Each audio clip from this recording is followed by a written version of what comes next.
మనసు మోగది మాటలు రానిది మమత ఒకటి అది నేర్చినది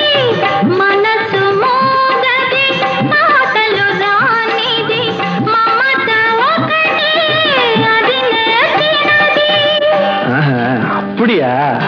పెద్ద అర్థమైనట్టు